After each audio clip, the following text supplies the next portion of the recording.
always had a love-hate relationship with food, according to my parents anyway. So as a child, I would eat everything in terms of like anything that was full of carbs and sugars, pretty much everything that tastes good. And I'd always crave more. I'd always compete with my brother to see who could eat more and make sure I always had more chips on my plate than he did. But going through all that and going through, I guess, the highs and lows of eating so much food and so much carbohydrates, and the effect that I had on my body as a kid, as a teenager, storing fat in places that were quite visible to people.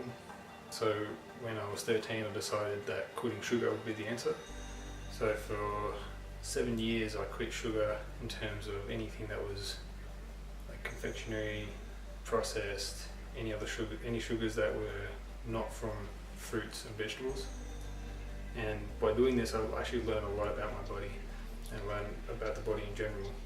So as well as doing that and starting weight training when I was 16, this is where I really dive deeper into what the body can do in terms of the way it changes, the way the actual muscular structure can change.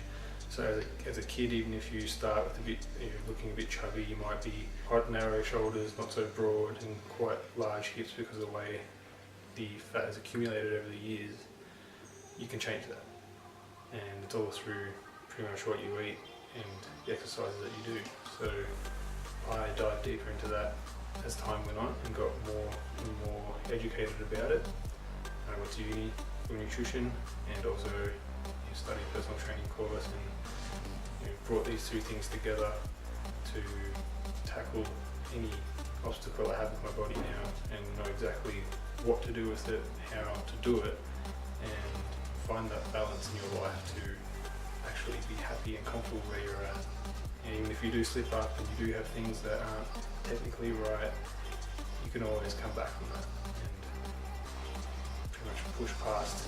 As Jesse was saying, you find that goal, whether it's that short-term goal or long-term goal, it's good to have a bit of both, and you strive for that, keeping you on track and making sure you attain that goal and get where you want to be at the end of the day.